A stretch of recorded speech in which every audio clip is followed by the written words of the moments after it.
En este vídeo vamos con este Reflexiones y Pensamientos RAW número 17, en el cual hablaré sobre opinión sobre temas de sociedad, vídeo que se está apreciando como maldito, porque la primera toma que la hice hace unos cuantos días, que duré como 40 minutos, la borré.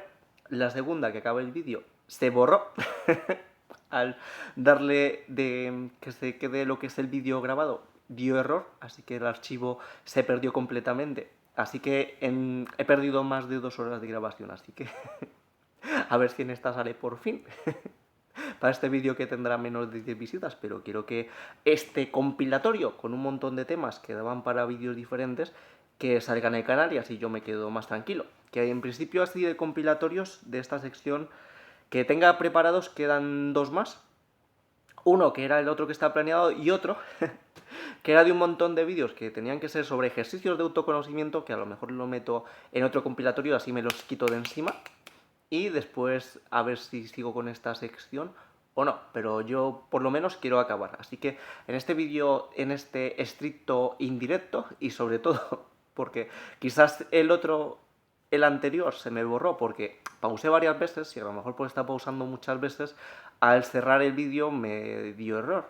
Entonces, igual no puedo pausar y el indirecto tiene que ser más estricto. Habrá que ver. Entonces, como ya me ha pasado eso y quiero ir un poquito más rápido porque pues, quiero por fin finalizar este vídeo porque lo necesito para poder publicar los 7 vídeos que tengo en este bloque de vídeos. Pues he puesto temas que había puesto al final que no son tan, o no considero tan importantes o no tanto para desarrollar al principio, para ir un poquito rapidito. Y luego pues dejo los otros para el final para que si pasa cualquier cosa, alguna interrupción o historias de esas que me impida acabar el vídeo, pues esos a lo mejor los puedo dejar para un vídeo separado. ¿Vale? Entonces voy a empezar un poco rápido y hasta donde llegue. ¿Ok? Tendréis todos los apartados de este vídeo, todos los temas en la descripción y en el comentario fijado del vídeo en su correspondiente índice. Y los temas que os tengo aquí preparados, que también algunos estaban separados, pero algunos los he juntado para desarrollarlos más rápido. Va a empezar con censura y contracensura. Luego, fiarse de la administración pública, fiarse de las empresas privadas, tenencia de armas. Este de tenencia de armas estaba por separado, pero lo voy a desarrollar junto con lo de fiarse de la administración pública. ¿Vale? Luego de migración como resultado de la globalización, el peso de la ley y la indefensión, focos de problemas sociales. A partir de aquí vendría a ser el orden original. O sea, iba a empezar por este, solo que en el primer vídeo que borré yo, pues aquí creo que hablé de más, me iba a meter en muchos problemas, entonces en el segundo me tuve que censurar, por decirlo de alguna manera. Vale, no era necesario meterse en muchos líos.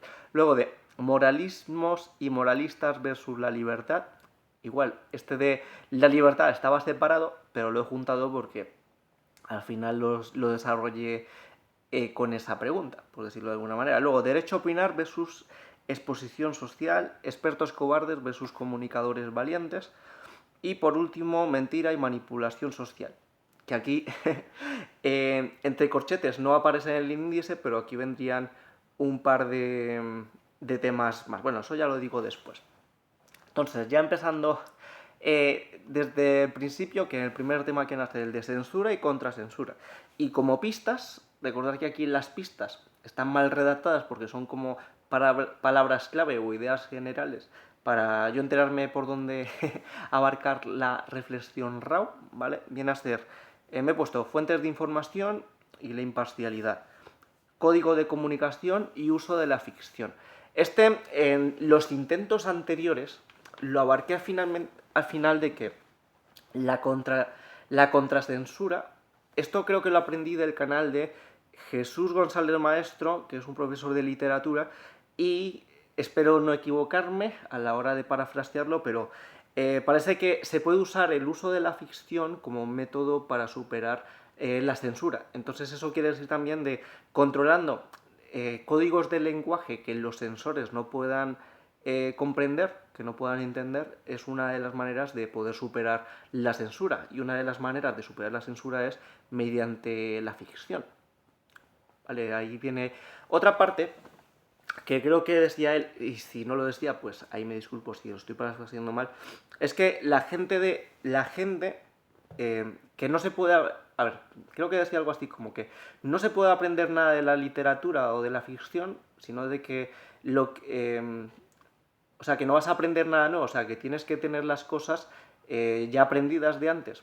O sea, ¿qué quiere decir esto? Que a lo mejor el uso de la ficción y esos códigos de comunicación requieren de que tengas cierto aprendizaje previo para que puedas entender las ideas que a lo mejor se quieren transmitir. Entonces, ¿por qué la ficción se puede usar como una esta de contracensura?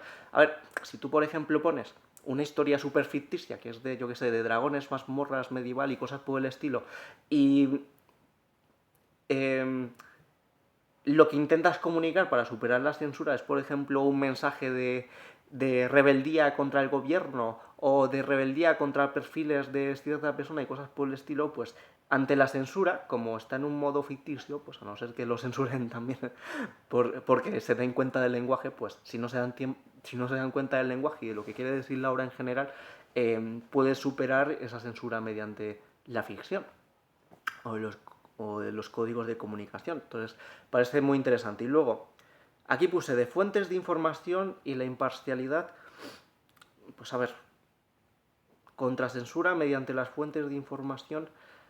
Quizás aquí me quería, y lo de imparcialidad, de buscar fuentes de información que no sean tan oficiales, por decirlo de alguna manera, que tengan incentivos para mantener cierta censura. Aquí lo típico que se suele decir es, estas son cosas que suelen pasar en el mundo, pero no aparecen en los medios principales porque a los políticos o al gobierno de turno no les conviene. Y como los medios están pagados por, por los medios, eh, por, por lo que es el gobierno muchas veces en campañas y cosas por el estilo, pues no van a morder la mano que les da de comer. Básicamente cualquiera puede decir de ¿por qué pasa eso si son medios independientes?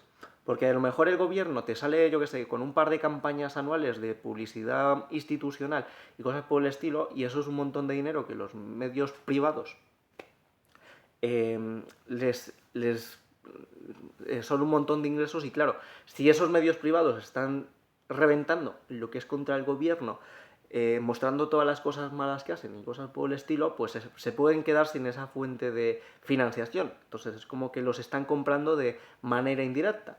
Que igual el gobierno o empresas y cosas por el estilo no les están diciendo de, oye, no publiques esto porque no te dejo, pero lo que sí les pueden decir es, oye, si publicas esto te dejo de comprar tus servicios de publicidad, aunque sea de publicidad institucional, y sabes que es mucho dinero.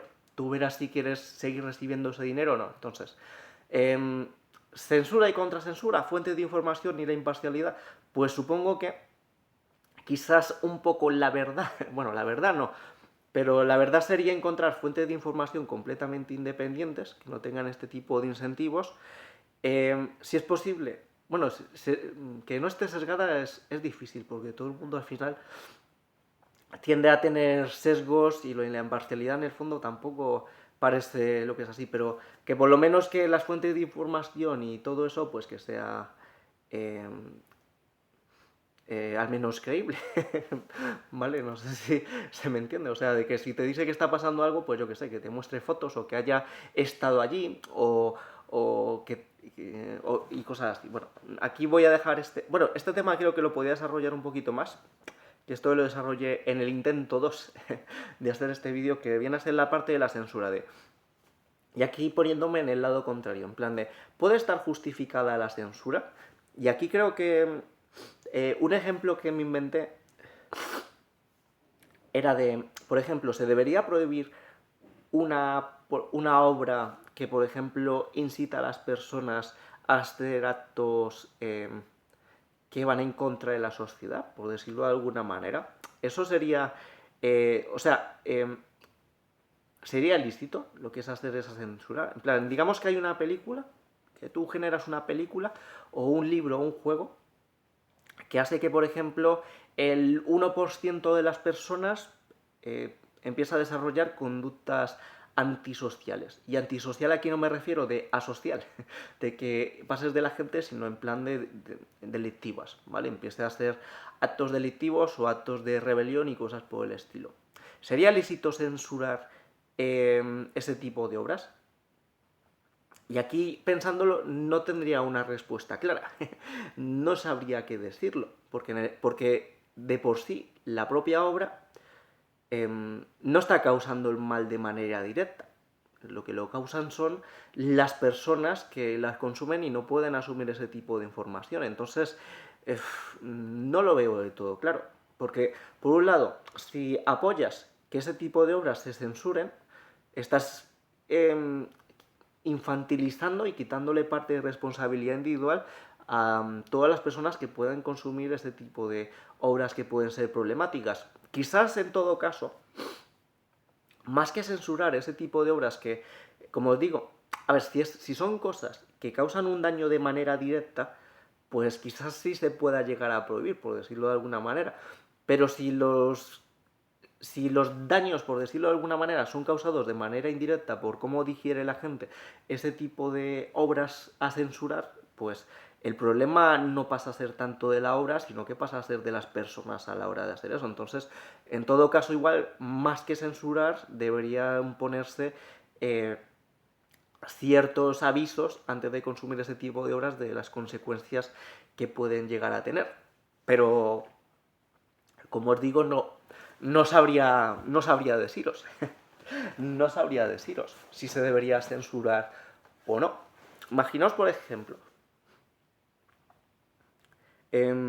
una película, o sea, se me está ocurriendo algo súper macabro ahora mismo, que, por ejemplo, graba escenas reales de un montón de cosas súper mega macabras, por decirlo de alguna manera, de cosas que pasan en el mundo, em, no de manera delictiva, o sea, no por decir que dentro de la película se han hecho actos delictivos a posta para grabar la película, sino que es simplemente como, por ejemplo, un reportero de guerra que estaba por ahí y lo que busca es informar. O sea, si por ejemplo se está haciendo actos delictivos para crear este tipo de obras, pues yo creo que sí se debería censurar porque se ha hecho en base como a pura delincuencia como tal, pero si es por ejemplo un reportero que quiere mostrar lo que hay en el mundo para que la gente tome conciencia, pues ostras, es que tampoco lo tengo tan claro. O sea, es un tema realmente muy espinoso. Pero sigamos por el desarrollo este. Digamos que muestra lo que es el lado más oscuro de la humanidad, por decirlo de alguna manera, y que la gente vea eso pueda ser que, imaginaos que el 40-50 de las personas acabe teniendo depresión, que el no sé cuánto por ciento acaben eh, incluso acabando con su propia existencia porque perdieron lo que es todo el sentido de la vida y cosas por el estilo. Y el otro porcentaje acaban, o sea, que tiene efectos lo que es realmente súper notables. ¿Se debería censurar ese tipo de obras? ¿Cuándo pueden tener un efecto realmente tan puramente nocivo lo que es en las personas? No lo tengo claro. O sea, es que no lo tengo claro, porque por un lado sí es notable que tiene efectos negativos, pero por otro lado, eh, si ignoras ese tipo de obras es que estás ignorando cosas que sí existen realmente en el mundo como tal. Es como taparse los ojos y no ver lo que sí existe, lo que es ahí.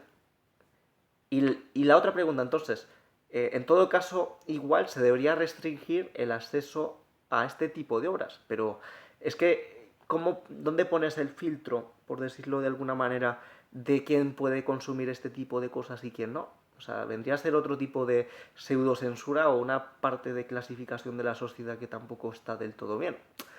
Está jodido el tema.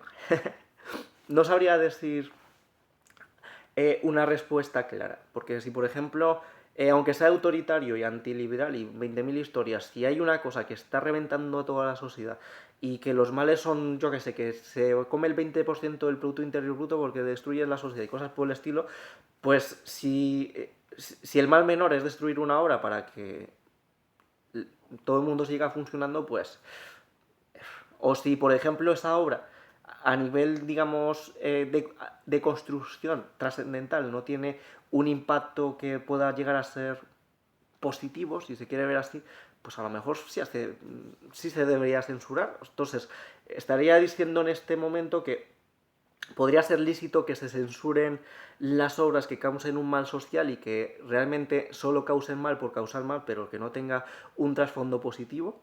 Entonces aquí, por ejemplo, obras filosóficas pseudo-revolucionarias, por decirlo de alguna manera, que estén transmitiendo tipos de ideas para que se puedan avanzar, pues a lo mejor no serían censurables, pero por ejemplo, obras puramente delictivas que simplemente hacen que la gente se sienta mal y que te entre en depresión y que no vaya a crear más, pues quizás sí, por decirlo algún... No lo tengo claro.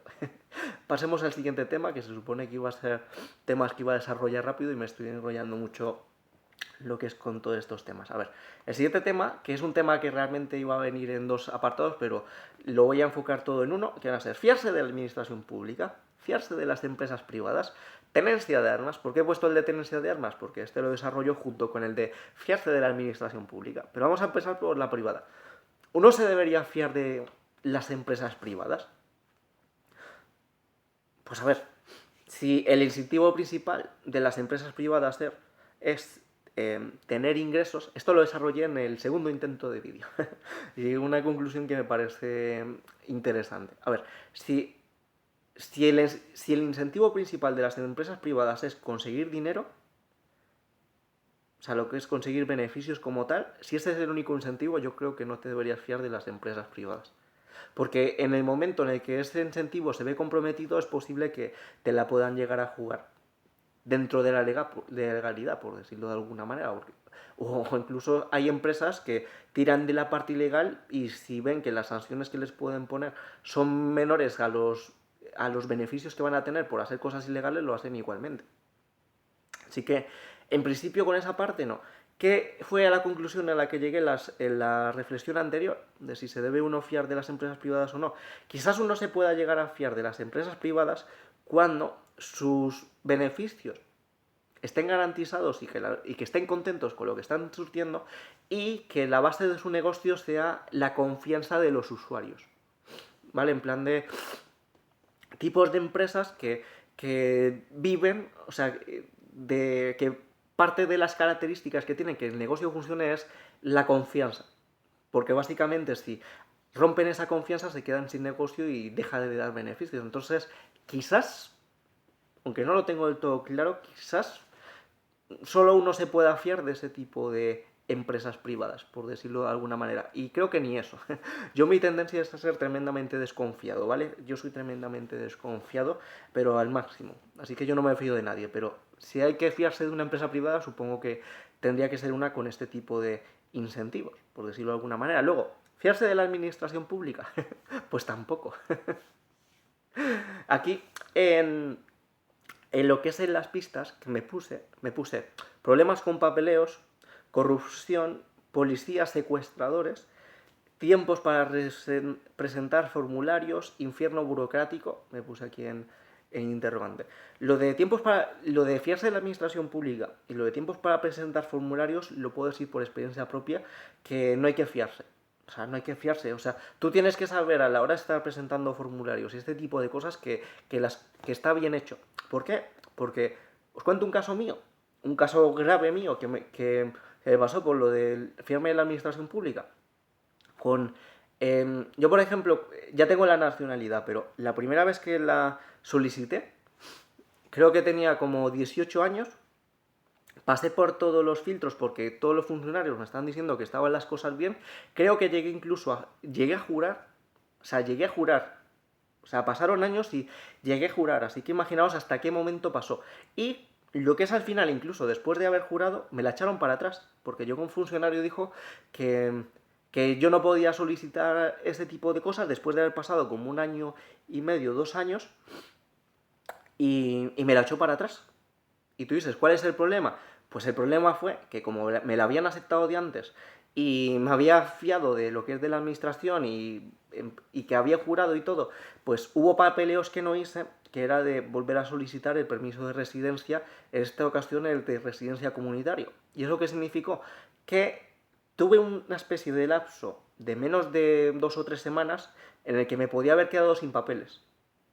¿Vale? Me podía haber quedado sin papeles y no sé si hubiese pasado eso, no podría ni siquiera solicitar la nacionalidad española. Otra vez porque me habría quedado indocumentado por haberme fiado de la administración pública. Porque me hizo lo que es esta jugarreta tremenda. Cuando realmente la otra vía que podría haber, con la que conseguí la nacionalidad, la podría haber solicitado desde el principio si me lo hubiesen dicho y no hubiese pasado ningún tipo de problemas. Eso se solucionó de que al final pude conseguir la comunitaria europea de 5 o 10 años. Y de hecho yo pensé, "Buah, que le den por culo a la nacionalidad, yo paso de la nacionalidad". De hecho, ni la quería. Estaba lo que es furioso, lo que es con eso. Tiro de la comunitaria y ya está. O sea, no me hace falta tener la nacionalidad. Al final lo volví a presentar y volví a pasar por todo lo que es esto un par de años y la tuve, pero me hubiesen, si por comerle cuento a lo que me decía la administración pública, casi cometo un error gravísimo, ¿vale? Y cosas estas de papeleos, muchísimos casos. O sea, casos recientes o así que haya a la hora de solicitar ciertas cosas que te piden papeles que te tiene que dar la propia administración pública en un plazo de tiempo que ni siquiera te lo da la administración pública. En plan de, solicitas un papel, bueno, estás pasando algo por ahí, te solicitan un papel y te dan un plazo de tiempo, imagínate, de 15 días. Y ese papel solo te lo da la administración pública y te lo da en 30 días. Y tú dices, pero eso es injusto. Amigos, pero es que eso pasa. ¿Qué me ha pasado?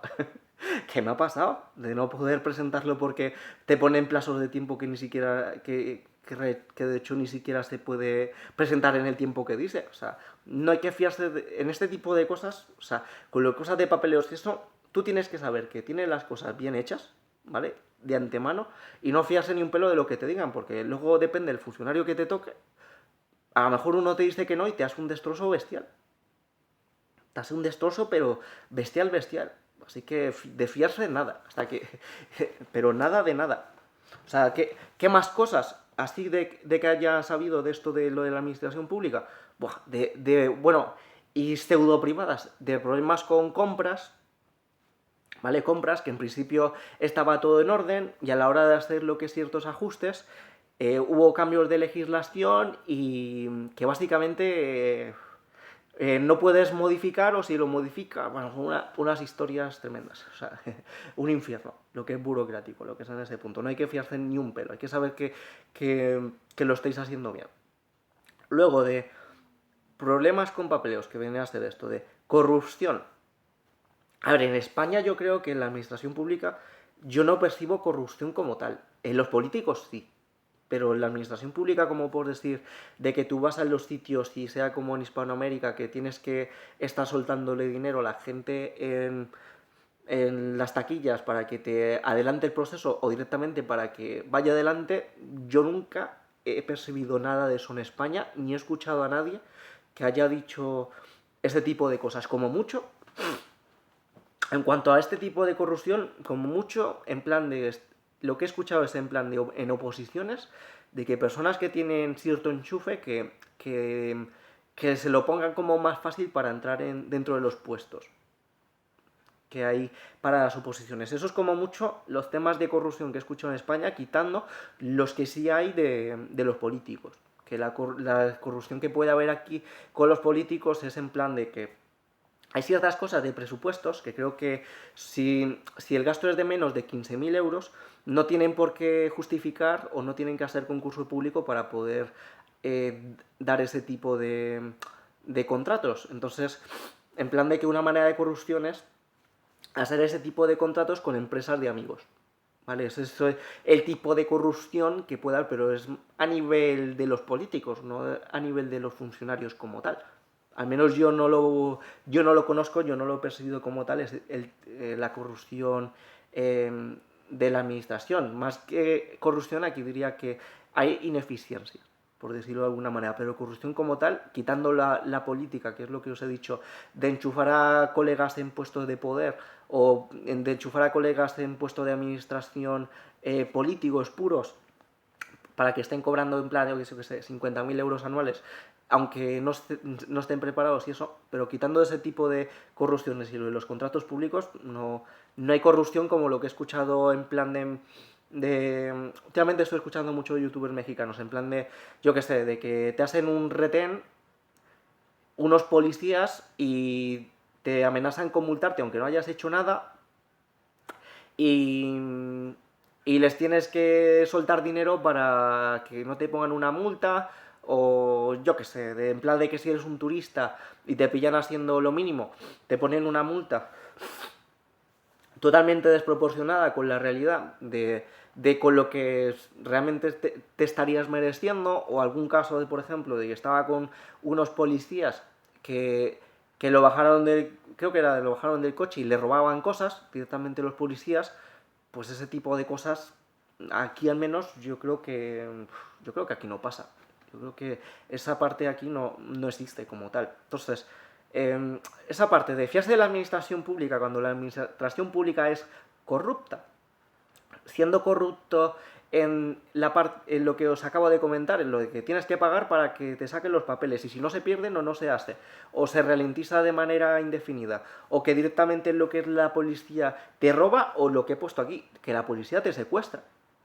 ¿Vale? Esto de, por ejemplo, de un documental que vi, que era de Venezuela hace 5, 6, 7 años, y eran los propios policías los secuestradores. Secuestraban a la gente por $1000, creo. Entonces, ¿uno se debería fiar de la administración pública cuando está corrupta? Yo creo que no.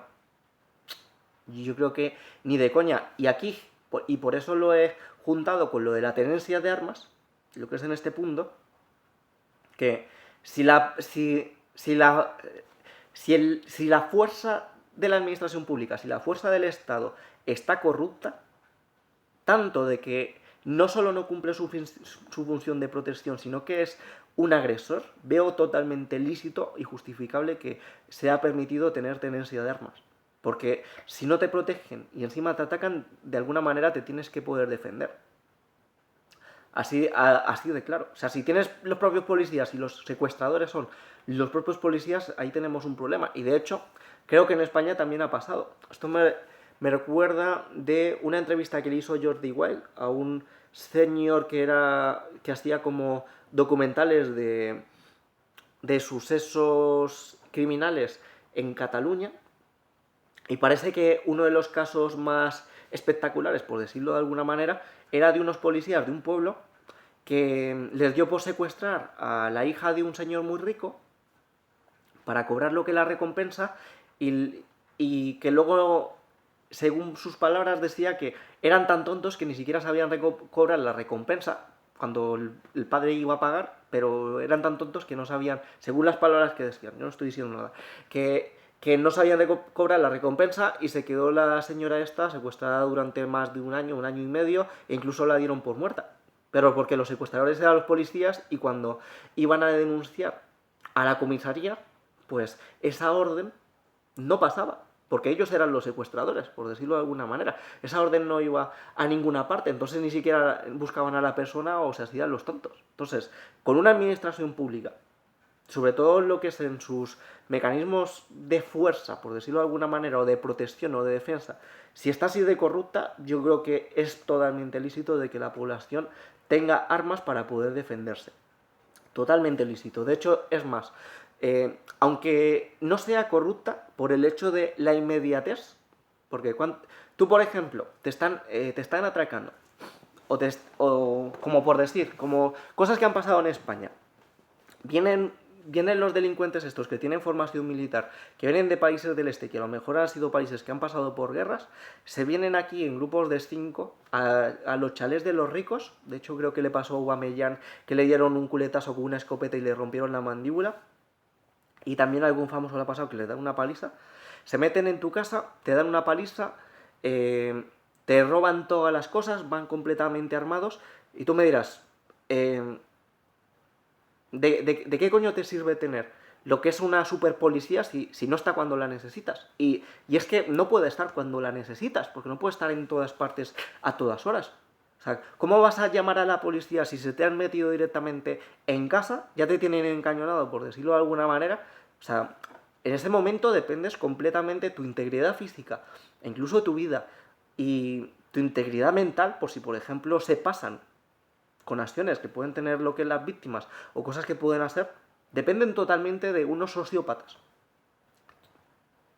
¿Y tú te fiarías de dejar la vida en tus manos de unos sociópatas? Bueno, es lo que pasa porque los políticos son sociópatas también, muchos de ellos, dicho sea de paso.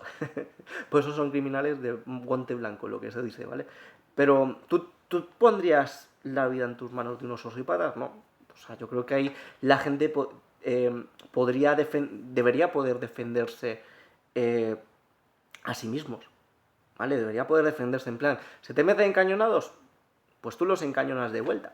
O sea, aunque es que de hecho hasta de manera disuasiva lo veo interesante. Lo veo interesante. Tú, por ejemplo, estás en un país en el que sabes que todo el mundo tiene escopetas en su casa, métete en una casa. O sea, si te atreves a meterte en un... Y encima, que si te metes en una casa te pueden disparar, a ver cómo... Si te metes ya sabes a lo que te atienes. O sea, tiene un carácter disuasivo.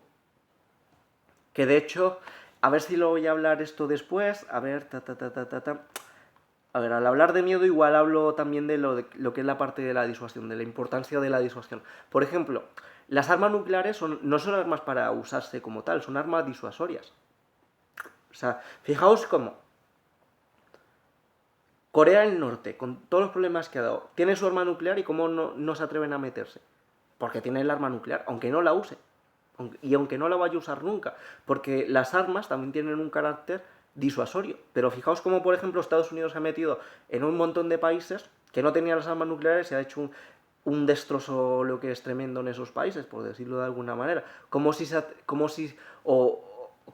atreven a meterse, pero cuando tienes el arma que les puede reventar, o sea, que les puedes dar una buena, aunque puedan destruir ese país al completo y no dejar un ladrillo sobre otro, como las armas tienen un carácter disuasorio, atenúa lo que es la agresión de los sociópatas. ¿Vale? Es así. ¿Qué es lo único preocupante de lo aparte de lo de la tenencia de armas? Que produzca un escalado de violencia. Ese es el punto que sí que veo preocupante y conflictivo, por decirlo de alguna manera. Esa es la parte... pero aquí es donde viene algo que, por ejemplo, no es lo mismo la idiosincrasia que hay en Estados Unidos, que tienen esos problemas con lo que es el uso de armas, por decirlo de alguna manera, que con lo que está pasando que sí en los colegios y todo este tipo de historias, que, por ejemplo, creo que en Suiza todo el mundo tiene armas. Y no sé si todo el mundo tiene lo que es armas en sus casas. Y allí no pasa nada y todo el mundo tiene armas. Y de hecho he escuchado de que lo que es el uso de armas en eventos deportivos que era muy popular. O sea, he escuchado de lo que es en YouTube, de gente que, por ejemplo, estaba en Suiza y decía, es que vas allí y a lo mejor están limpiando las armas en la mesa con toda tranquilidad todos los de la familia y todos súper tranquilos con las armas. Entonces, ¿las armas son malévolas? Las personas son malévolas. Las personas que las manejas pueden ser malévolas como tal. ¿Vale? Pero las armas como tal no tienen ese tipo de problemas, por decirlo de alguna manera. Entonces, eh, ¿y por dónde más puedo desarrollar lo que es este punto? A ver, puntos clave de la tenencia de armas. ¿Por qué el sí? Porque si el que tiene el monopolio de la fuerza, que es el Estado, no te puede proteger en todo momento, entonces, aunque sea de manera disuasoria o por la inmediatez de las acciones, veo interesante que todo el mundo que esté en sus cabales pueda tener armas para autoprotegerse. ¿Vale? Así, de manera... Así directamente. Lo que es de manera... Hablan, lo que es ahí es el punto. Si la administración pública o lo que es la fuerza del Estado es una administración corrupta que encima hiere a sus propios ciudadanos, veo completamente lícito que la población pueda tener armas incluso para ir contra el propio Estado. ¿Vale? Que está una de las cosas que creo que creo que he escuchado que hacen primero lo que es las tiranías o lo que es los sitios de estos es quitarle las armas al pueblo. O sea, le quita las armas al pueblo para que no respondan. Porque claro, si tienes un pueblo que está armado, atrévete tú a empezar a hacer tonterías autoritarias o a estar oprimiendo de maneras así lo que chungas. O sea, no hay cojones. No hay cojones a hacerlo, no sé si me entiendes. O sea, a ver, que puede ser un problema porque puede crear guerras civiles, sí, pero también, por ejemplo, invadir un país que está hasta arriba de armas, a no ser que sea lo que es una guerra en plan con drones o historias de esas, que no lleves lo que esa gente lo que es al terreno. A ver cómo vas tranquilo, por ejemplo, invadiendo una ciudad que todo el mundo te puede tener un rifle en casa o cualquier persona te puede disparar desde cualquier ángulo. Porque mira cómo... porque ¿cuántas personas puede mandar lo que es un ejército a invadir otro país? ¿100, 200.000, 300.000 personas? Como mucho. ¿Cuál era el ejército mayor del mundo? ¿No era Corea del Norte con 1 millón? ¿O hasta 8 millones? Una historia de esas. Da igual, si tú tienes un país de 50 millones y todos están armados, tú mandas a 100.000 personas y si cualquiera te puede pegar un tiro, a ver cómo te metes ahí. No hay cojones a meterse. No sé si me entienden. Entonces, no sé. Yo veo en personas que pasen ciertos cribados psicológicos y cosas por el estilo, veo muy bien, y de antecedentes penales y cosas así, veo bien que personas honradas puedan tener armas para autoprotegerse, por la parte de autoprotección. Vale, lo veo totalmente, y de hecho lo veo muy interesante para fortalecer un país en general. O sea, de tener esto. De hecho, bueno, ahí para profundizar más tenéis mi vídeo de mis propuestas como tirano. ahí, ahí hablo de todo este tipo de cosas y de que yo incluso no solo daría lo que es la parte de tenencia de armas a todo el mundo, sino que eh, pasando una formación a la que pueda acceder a todo el mundo, le podría dar la autoridad a cualquier persona de que pueda detener a delincuentes. Porque tú dices, ¿y eso qué tiene que ver?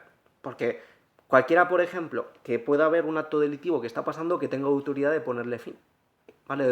O de arrestar a las personas si pasa una formación y cosas por el estilo. Entonces, si tienes un país, por decirlo de alguna manera, en el que cualquiera puede ser un policía, aunque sea un policía de oficio, por decirlo de alguna manera, y que encima cualquier persona puede estar armada, ¿creéis que los delincuentes van a acampar tan a sus anchas? En todo caso, si campan a sus anchas es porque tendrían un escalado de fuerza superior. En plan de si la gente, por ejemplo, tiene armas semiautomáticas, que ellos los tengan automáticas y más cosas así, o que los corrompan mediante lo que es el extorsión o dinero. Eso podría ser... Bueno, me estoy yendo mucho. Pasemos al siguiente tema, que viene a ser de migración como resultado de la globalización. Aunque aquí en comentarios por ahí he escuchado, no, las aves migran, los humanos emigran y cosas por el estilo. ¿Por qué he puesto aquí? Como una reflexión. A ver, os pongo lo que es las pistas que tengo aquí de desplazarse a donde haga falta. La interconexión del mundo. Mejor zona del mundo porque cultura occidental versus oriental versus asiática versus africana versus europea. Esa parte no la voy a saber desarrollar, pero voy a comentaros la idea clave a la que llegué esto de la globalización, que es que si aceptamos un mundo globalizado, habría que aceptar también de un mundo en el cual las personas nunca se puedan llegar a asentar. ¿Por qué? Porque las empresas como tal se van a tender a ir a los lugares donde los costes de producción sean más económicos. Cosa que, quitando las partes medioambientales, sería lo más eficiente. O sea, de que los medios de producción estén en los lugares donde se puedan hacer un coste más económico para que incluso el resto de las personas puedan tener ese tipo de productos o servicios de manera más barata, por decirlo de alguna manera. ¿Y por qué lo de la migración? Básicamente, si aceptamos la globalización como tal, habría que aceptar también que la mano de obra cualificada se tenga que estar desplazando constantemente a los lugares donde estén esos núcleos de producción, donde sea más eficiente, más eficaz, por decirlo de alguna manera. ¿Y esto qué consecuencias tiene? Por decir, pues que va en contra de lo que viene a ser la cultura general de la mayoría de personas o la mayoría de objetivos vitales que puede tener una persona, que puede ser, por ejemplo, tener una casa y tener una familia y montar una familia punto, en un punto específico del planeta, por decirlo de alguna manera. Y aquí mismo, si tú, por ejemplo, estás con tu pareja y sois de oficios diferentes, si aceptamos la globalización así extrema como tal, o sea, aceptar la globalización optimizada. Podemos tener una globalización desoptimizada con un montón de problemas en los que, por ejemplo, se va una empresa de, yo que sé, de España a otro país que es más barato y es un drama porque hay un montón de gente en paro y cosas por el estilo. Cuando yo aquí digo, si está optimizado, esta gente se muda a la zona donde donde siga lo que es el sistema de producción, igual cobran menos, por decirlo de alguna manera, pero digamos que seguirían manteniendo sus trabajos, si hubiese esa movilidad a nivel mundial. Entonces, ¿cuál es una de las conclusiones a las que puedo llegar aquí? No puede haber globalización optimizada si no hay una especie de cultura migratoria universal. Juntando lo que es una cultura universal en la que la gente cuando se tenga que desplazar no tenga choques que sean traumáticos, por decirlo de alguna manera.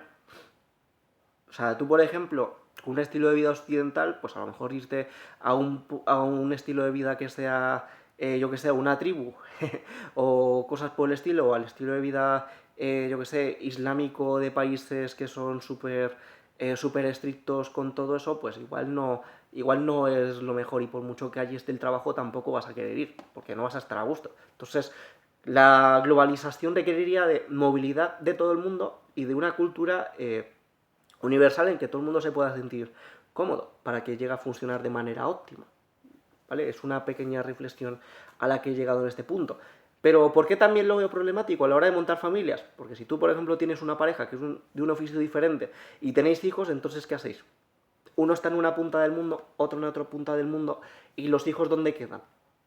O sea, esa parte también podría ir en contra de la familia, o en todo caso está diciendo que tendría que haber grandes sacrificios. O sea, sacrificar, por ejemplo, la producción más óptima para sacrificar mano de obra cualificada, porque a lo mejor esa persona no puede seguir trabajando, pero se pone a cuidar a los hijos y que los hijos estén con esa cultura mundial, por decirlo de alguna manera.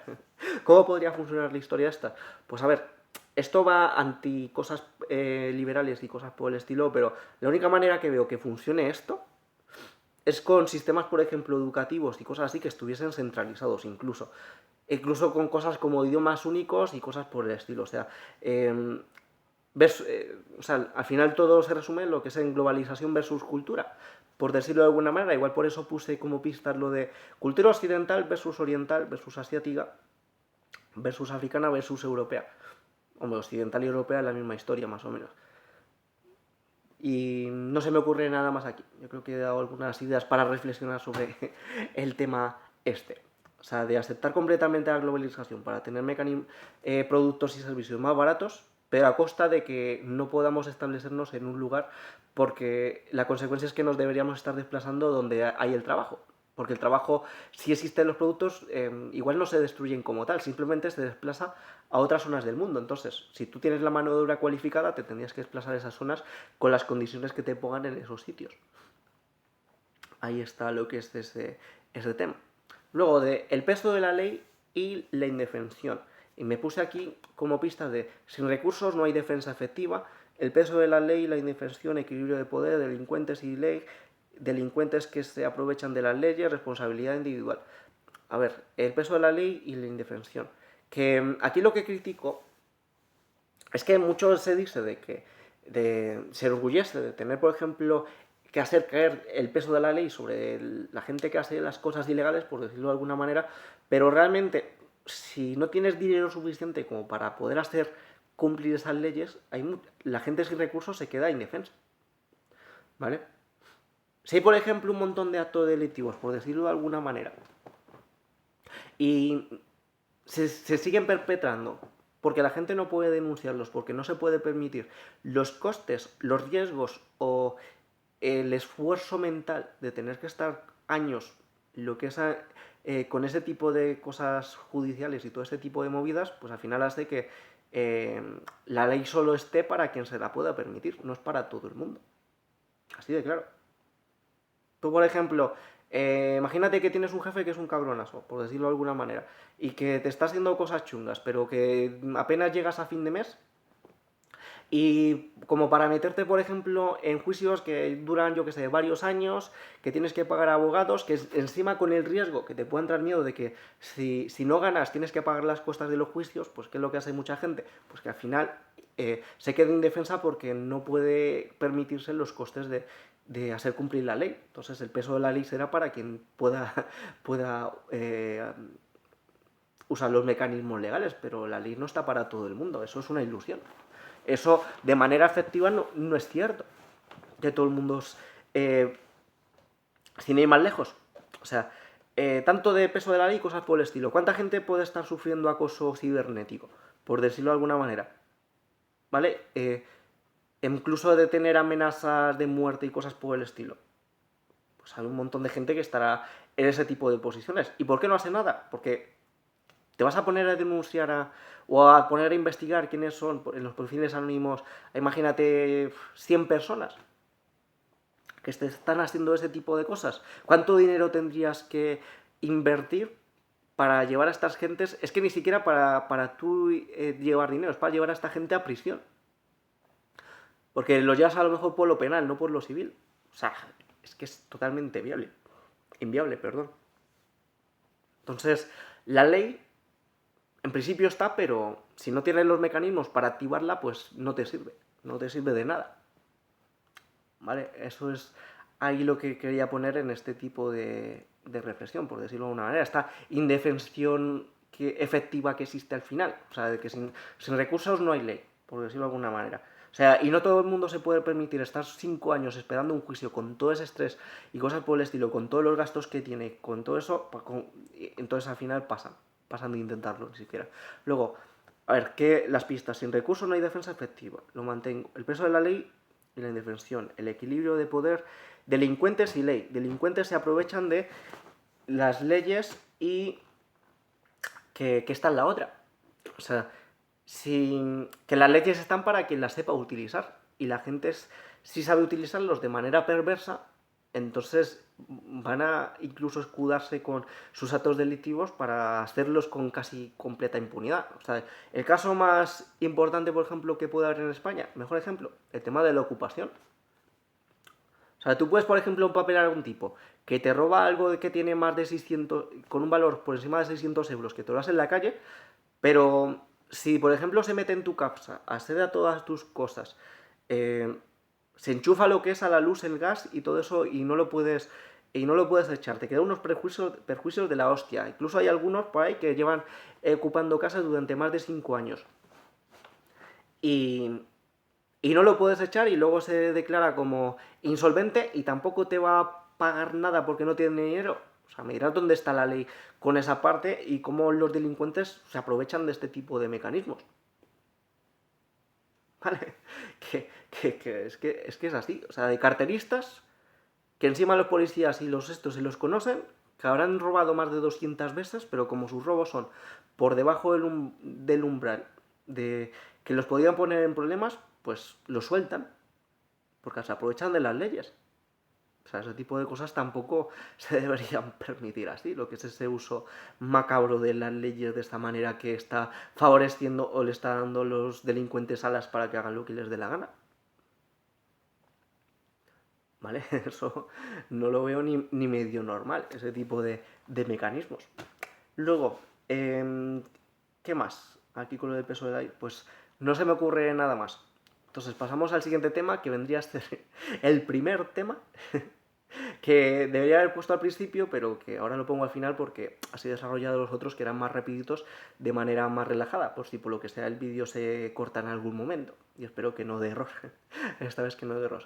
De focos de problemas sociales, y espero no meterme en un problema, porque por esto borré los primeros 40 minutos del primer intento de hacer este vídeo.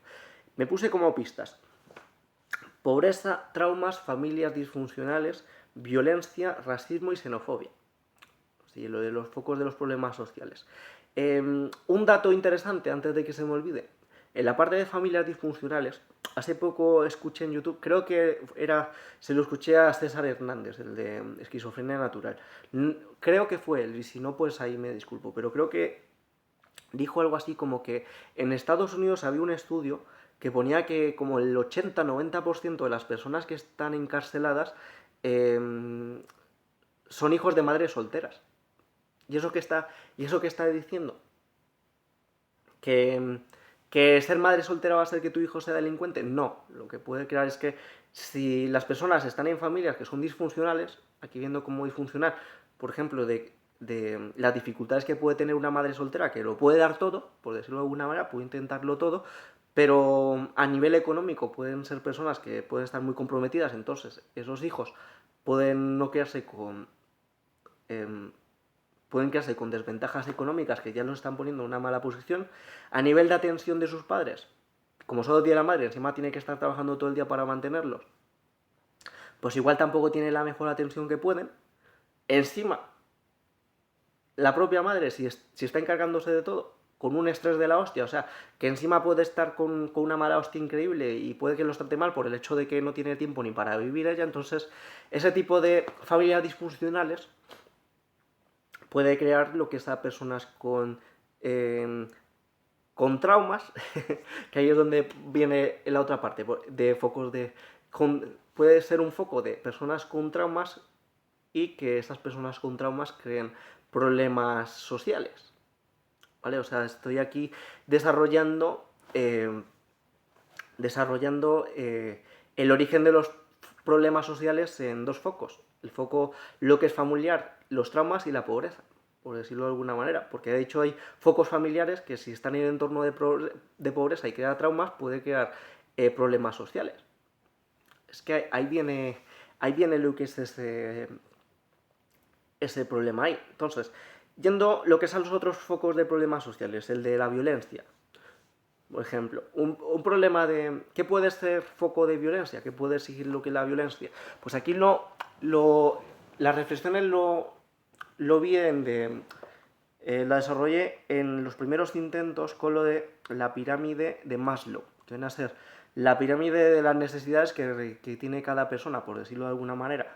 Entonces, yo aquí pongo, bueno, llegué de esto, de que si una persona, por ejemplo, por su contexto, no tiene, por ejemplo, cubiertos sus necesidades fisiológicas, o sea, aquí, por ejemplo, en la base de la pirámide pone respiración, alimentación, descanso, y también pone sexo y homeostasis. O sea, si no tiene... Y aquí el siguiente escalón de la pirámide viene a ser seguridad física, de empleo, de recursos, moral, familiar, de salud, de propiedad privada. Pero yo creo aquí que si no cumple lo que es el primer escalón de las necesidades privadas, igual quitando el de sexo, yo creo que se puede vivir sin eso. Puede hacer que las personas para conseguir, por ejemplo, respiración, alimento, descanso y lo que es el refugio y eso, puede llegar a tener conductas violentas o conductas delictivas porque no tiene cubiertas sus necesidades básicas. Entonces, una manera de evitar focos de problemas sociales es que el sistema que estés utilizando dé pie a que las personas tengan cubiertas al menos estas necesidades básicas para que no tengan que recurrir a actos violentos para sobrevivir.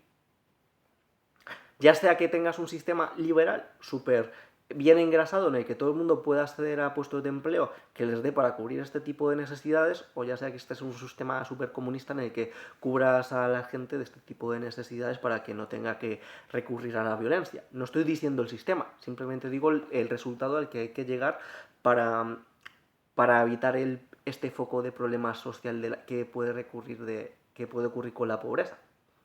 ¿Vale? Lo de las familias disfuncionales, esto igual lo desarrollé un poco con lo que comenté antes, con lo de la pirámide de Maslow. O sea, si seguimos lo que es arriba, lo que es la pirámide de Maslow, o sea, el primer escalón es el fisiológico, el que os acabo de comentar. Luego el segundo es el de seguridad, que bueno, seguridad física, de empleo, de recursos, moral, familia, de salud, de propiedad. El tercero pone que es de afiliación, de amistad, afecto, intimidad sexual. El otro es de reconocimiento, que pone autorreconocimiento, confianza, respeto, éxito. Y el último viene a ser autorrealización, que pone moralidad, creatividad, espontaneidad, falta de perjuicios, aceptación de hechos, resolución de problemas. Entonces, quizás en el escalón 2 y 3, o sea, el de seguridad y afiliación, quizás ese sea un foco que puede crear un foco de problemas que puedan llegar a ser, yo que sé, traumáticos, y es otro foco de problemas sociales, porque por decir, personas que, por ejemplo, no tienen esa seguridad física, por decirlo de alguna manera, de recursos, de moral, familia, de salud, propiedad, igual no acceden al mismo grado de violencia como las personas que, por ejemplo, están como hambrientas y que es eso palman, pero sí puede desarrollarles cierto tipo de problemas de delincuencia. ¿Qué es lo que se me está ocurriendo aquí ahora? Personas que, por ejemplo, sí pueden tener cubiertas las necesidades básicas, pero para tener, por ejemplo, cubiertas esta parte de seguridad, de empleo, de recursos y cosas así, tiende a ser actos delictivos para tener un estatus económico de recursos superior. O sea, ¿qué es lo que se me ocurre aquí, por ejemplo? Se me están ocurriendo los traficantes de sustancias y cosas por el estilo, que a lo mejor con un trabajo normal podrían estar bien, por decirlo de alguna manera, pero haciendo aquí actos delictivos les puede pegar un salto a nivel de ingresos y a nivel económico que les hace que salten a nivel social y que tengan más partes, más peldaños de la pirámide cubiertos. Entonces les compensa ser delictivos, les compensa ser delincuentes, les compensa crear problemas sociales para conseguir completar más su pirámide, por decirlo de alguna manera. Está jodido el asunto. Está jodido el asunto lo que es aquí. Entonces aquí también en focos de problemas sociales habría un problema de la moral de las personas. Pero es que claro, aunque ese es el siguiente tema de moralismos y moralistas, que a saber qué planteamientos morales les implantas a las personas para que, aun pudiendo, no hagan actos delictivos para no crear focos de problemas sociales, para mejorar su pirámide y su pirámide de Maslow y mejorar su posición. Está jodido el asunto. ¿Qué más puntos puse aquí de racismo y xenofobia? ¿Por qué son focos de problemas sociales también? Pues por el hecho de que si una población se siente odiada, por decirlo de alguna manera, que aquí, si vamos a la pirámide de Maslow, ¿qué vendría a ser aquí? Pues que esas personas no tengan el segundo y el tercer escalón cubiertos. O sea, porque el tercer escalón pone, bueno, el tercer y cuarto, perdón, pone afiliación, que es el de afiliación, pone amistad, afecto e intimidad sexual. Entonces, una persona, por ejemplo, que está siendo víctima del racismo y de la xenofobia, no, es improbable que pueda desarrollar correctamente esta parte de afiliación, porque no va a tener amistad y no siente amistad y no tiene afecto, al menos por gran parte de la sociedad. Y la de reconocimiento, igual, autorreconocimiento, confianza, respeto, éxito. Pues si una persona está sufriendo de racismo o xenofobia, no tiene el respeto de la sociedad, por decirlo de alguna manera. O sea, está ahí jodido. O sea, que les está afectando a partes esenciales de las necesidades que tiene una persona, por decirlo de alguna manera. No tan esenciales como las dos primeras, pero sí lo suficientemente notables como para poder crearles ciertas reacciones al respecto. ¿Cuáles son las reacciones que puede tener esta parte de racismo y la xenofobia? Que haces que las personas acaben teniendo un odio con, equivalente, por decirlo de alguna manera. O sea, si tú, por ejemplo, eres de una pigmentación y la gente de otra pigmentación te crea racismo y xenofobia, tú vas a crear también racismo y xenofobia contra esas otras personas. Como de manera indirecta. Y tú dices, ¿eso es así? Sí. Y lo he podido ver, lo he podido experimentar, cómo es la historia. Aquí fue cuando, si hablo demasiado, es lo que hizo que borrase la primera parte del vídeo. Que la primera parte del vídeo yo la borré porque me estaba metiendo demasiados problemas hablando de los prejuicios. O sea, porque yo admito que la parte del racismo y la xenofobia es un foco de problemas sociales, pero creo que los prejuicios, si bien son un problema de focos sociales, o sea, es un foco de problemas sociales porque puede causar esto como racismo, xenofobia o discriminación, y cosas por el estilo, sí tiene cierta utilidad. Vale, esa es la parte conflictiva. ¿Por qué borré el otro vídeo? ¿Porque empecé a hablar cosas feas? No, porque empecé a dar demasiados ejemplos y no era necesario hablar de manera tan explícita. No era necesario. Entonces, por eso voy a hablar de manera más eso. Y tú dices, ¿y por qué viene lo de los prejuicios? A ver, la conclusión a la que llegué es que los prejuicios tienen cierta utilidad, pero hay que darle al menos a las personas una oportunidad para demostrar que no cumplen ese tipo de prejuicios. Pero si, por ejemplo, la base del racismo y la xenofobia, porque al final es todo una vorágine. Imagínate que hay una población que es extranjera, con otro tipo de razas, y, por decirlo de alguna manera, que va a lo que es un país y empieza con un entorno de, por ejemplo, de pobreza. Y la pobreza, como ya os he comentado, como base es un foco de problemas. O sea, si tú, por ejemplo, tienes a personas con las dos bases de la pirámide, por decirlo de alguna manera, los dos primeros escalafones, sin cumplir porque están, por ejemplo, en esta parte de precariedad y de pobreza, es un foco de problemas sociales. Entonces, si el 95% de un tipo de población está en ese entorno de pobreza, por decirlo de alguna manera, entonces es feo decir, es feo, porque es horrible decirlo, es feo decir, de tener los prejuicios con este tipo de personas, pero si están en ese entorno, pues es que es más probable que sea gente problemática. Es feo decirlo, pero es más probable que sea gente problemática. Por eso digo de que a la gente hay que darle la oportunidad de demostrar que es gente válida, pero creo que ir, por ejemplo, por la vida con perspectivas que todo el mundo es súper bien y súper guay, y cosas por el estilo, que todo el mundo es buena gente y cosas por el estilo, es algo muy peligroso. Yo lo veo muy peligroso. Yo, por ejemplo, en un barrio chungo de esos, yo no me meto ni de coña. Porque si no tuviese prejuicios, en plan, prejuicios de, por ejemplo, gente de este tipo de poblaciones o gente de este tipo de rango económico y cosas por el estilo, pues debería poderme meter en cualquier barrio y de cualquier sitio y no tendría que haber ningún problema, pero no lo voy a hacer ni de coña. ¿Por qué? Porque hay más riesgo. O sea, no es que todo el mundo sea, porque no todo el mundo lo es, pero sí creo que hay más riesgos. Hay más riesgo de que, porque están más expuestos a los diferentes focos que pueden crear a gente sociópata. ¿Vale? Hay gente, por ejemplo, que vive en familias disfuncionales, que tiene ciertos traumas, que vive lo que es en la pobreza, es feo o que vive lo que es en entornos que son más violentos. Creo que son personas que, si bien no todas, si bien no la mayoría, pero sí pueden ser en mayor medida gente sociópata. ¿Vale? Gente, por ejemplo, que no estén en entornos de pobreza, que no estén en entornos traumáticos, que no estén en entornos de familias disfuncionales, ¿puede ser sociópata? Pues yo creo que también puede ser sociópata, pero el tipo de sociopatía que tiene a lo mejor es diferente.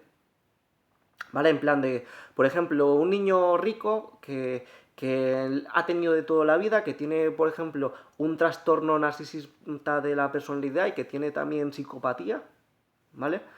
No recurre a la violencia, pero sí, por ejemplo, puede tener una agresión que son, por ejemplo, hacerte estafas, lo que es estafar, hacer chantaje psicológico y cosas por el estilo, pero el tipo de violencia no lo veo tan trascendental como, por ejemplo, que vayas por una calle y te peguen una puñalada o te den una paliza o que te roben todas las pertenencias con violencia. O sea, es otro estilo de sociopatía. O sea, que no estoy diciendo que la gente rica no sea mala también, que también la hay. O sea, pero simplemente estoy diciendo de que hay ciertos prejuicios que son feos, pero si uno ve patrones de comportamiento de ciertas personas que dan pie a que existan esos prejuicios, pues veo lícito que una persona tenga ciertas defensas. No estoy diciendo más, ¿vale? Y aquí es un tema espinoso. Por eso cuando hablé de más, diciendo ejemplos concretos, lo que es en el primer vídeo, digo, me voy a meter un problema sin necesidad. Esto es un vídeo de reflexión, no de discrepancia a lo que es ahí abierta. Cada cual que piense en los ejemplos que tenga en la cabeza, las cosas que haya vivido y cosas por el estilo. Yo, por ejemplo, habiendo recibido lo que es racismo y xenofobia, porque lo he padecido y sé lo que eso significa. Eso, por ejemplo, yo me integré porque yo llegué a España con 9 años, pero yo he visto en el instituto cuando, por ejemplo, adolescentes se ven expuestos a racismo y xenofobia, que lo que hacen es crear grupos y crean un odio contra la gente de la población, ¿vale? Contra la propia gente. Yo estaba integrado y no entré en lo que es ahí, pero crea lo que es esa parte opuesta, por decirlo de alguna manera. Y también he visto, por ejemplo, que gente que a lo mejor estaba en lo que es en sus países, estudiantes brillantes, era buena gente, llegan, por ejemplo, a lo que es España, lo que es aquí, y no tienen la atención de sus padres porque están trabajando o no viven con tanta solvencia económica y cosas por el estilo, y acaban siendo gente que ni siquiera se saca los estudios básicos. Acaban fracasando completamente en la sociedad. O sea, voy a focos de problemas. Y aparte, hay culturas que... aquí creo que la reflexión la desarrollé lo que es en el segundo vídeo, ya intentando censurarme de que hay culturas que tienen sus luces y sus sombras, ¿vale? O sea, cada cultura, cada suesta tiene su luz y su sombra, ¿vale? Entonces, si uno identifica cuál es la sombra, ¿y qué quiero decir con eso? La mayoría de gente supongo que es gente de bien, ¿vale? Pero si, por ejemplo, tienes a 100.000 personas de un tipo de cultura, pues si de esas 100.000, 1.000 están en sombra, y esa sombra es muy oscura y es muy problemática, te estás metiendo en un gran problema, ¿vale?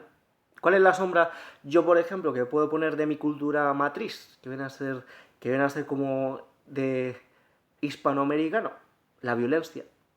O sea, lo que es nuestros entornos son muy violentos. Son también entornos muy ruidosos, por decirlo de alguna manera. ¿Vale? De hecho, me hace gracia porque los latinos, o sea, ¿por qué lo de latino intento no usarlo? Porque parece ser que a nivel histórico los franceses usaron el término de latino para legitimarse de conquistar todas las partes de América que tuviesen esa raíz, ¿vale? Creo, una historia de esas, o sea, que era una invención de los franceses para apoderarse de todo el continente que no fuese anglosajón, ¿vale? Con esa excusa, ¿vale? Por eso viene. Eh, ¿Y qué estaba diciendo? O sea, la sombra... qué gracioso que, por ejemplo, los latinos vienen a España, son más ruidosos, pero los españoles van a Alemania y son también muy ruidosos. O sea, lo que es ahí la matriz que se note de dónde viene, por decirlo de alguna manera. De hecho, creo que hay bromas en plan de tú vas a Alemania y escuchas el ruido y ahí están los españoles. Por decirlo ahí de alguna manera. Entonces, cada cultura tiene sus luces y sus sombras. La gente no tiene por qué ser mala, pero si, por ejemplo, están en contextos que los llevan a la sombra, ¿qué sombra tiene, por ejemplo?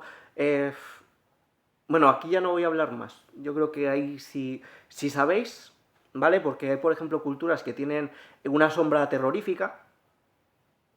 Hay otras culturas que tienen una sombra que hay que desconfiar mucho, muy estafadora.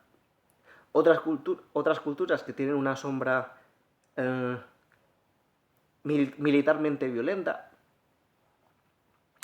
Entonces, si la gente tiene esa raíz de ese tipo de culturas, pues es que los prejuicios son horribles, son feos, son un foco de problemas sociales, pero a la hora de defenderse uno mismo, ¿qué quieres que te diga?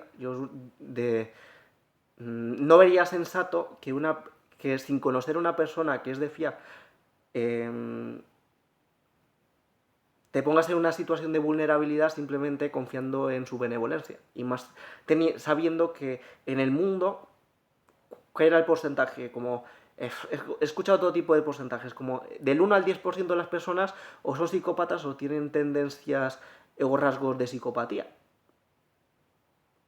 Entonces, si una de cada 100 personas, por decirlo de alguna manera, aún naciendo en el mejor entorno y eso, puede ser una persona con rasgos de sociopatía, o que con esa tendencia a la sociopatía, pues encima si le metes un montón de cosas chungas, pues no sé, yo no me pondría en manos de una persona de estas sin conocerla, por decirlo de alguna manera. O sea, eh, pero lo que digo, al final es ver lo que es la luz y las sombras. Todo lo que es los tipos de culturas tienen sus luces y sus sombras. Simplemente hay que detectar si las personas están en luz o están en sombra, por decirlo de alguna manera. Bueno, no voy a irme a más, que al final me va a tocar borrar este vídeo también. y cosas por el estilo. Por ejemplo, las luces ya que he hablado mal de lo que es la sombra de los latinos, por decirlo la calidez humana, la calidez como persona. ¿Vale? Eso es algo que en Occidente no se tiene tanto, lo que es esa alegría por la vida, por decirlo de alguna manera. O sea, lo que es esa fortaleza familiar, eso son cosas de luz que hay en eso. ¿Vale? Luego, siguiente tema. Me escapo del anterior, que es muy espinoso. De moralismos y moralistas versus libertad. Y aquí puse, ¿cómo se mide la percepción de la libertad? O sea, como pistas. Fascismo encubierto de justicia, imponer una visión de lo correcto. ¿Por qué he puesto el versus en libertad? Porque en el segundo intento de vídeo, la parte de los moralismos y los moralistas lo desarrollé en base a lo que es a conceptos liberales a los cuales llegué sin necesidad de estudiar cosas liberales. O sea, en el vídeo que ya hice de moral y ética, yo luego analizándolo y ya sabiendo más, es una de, tío, has llegado a conclusiones de liberalismo básico. O sea, has llegado al liberalismo sin necesidad de estudiar liberalismo como tal. ¿Cuál fue la parte a la que, bueno, por un lado, ¿qué es la ética y la moral? La ética creo que es lo que estudia la moral, o sea, lo que le da forma. Y entonces, ¿cuál puede ser un buen precepto para definir los diferentes cánones morales, por decirlo de alguna manera? Pues hay que partir de alguna parte, ¿no? O sea, la parte arbitraria, porque sí, y la parte insensata yo no la veo, yo no la puedo compartir, por decirlo de alguna manera. O sea, sobre todo si no tiene sentido, si no tiene razón, veo que no se puede implantar una obligación moral, por decirlo de alguna manera, si no tiene al menos esa base. Pero, ¿por qué lo hice en versus a la libertad? Porque si uno no sabe por dónde empezar lo que es a forjar esos preceptos morales, pues lo vi que una buena base para analizar que algo puede ser moralmente correcto es que no causarle daños ni perjuicios a las demás personas. O sea, de que si lo que haces no produce ningún daño, ningún mal a las demás personas o al medio ambiente o a lo que sea, pues puede ser tradicionalmente, culturalmente discutible, pero probablemente moralmente no. ¿Vale? Por ahí lo estaba forjando lo que es esta parte, desbloqueando esta parte de la discusión, por decirlo de alguna manera. Entonces, si hay preceptos morales que están impidiendo o están criticando o están incluso a nivel legislativo castigando comportamientos que no están produciendo ningún tipo de mal razonable, entonces veo que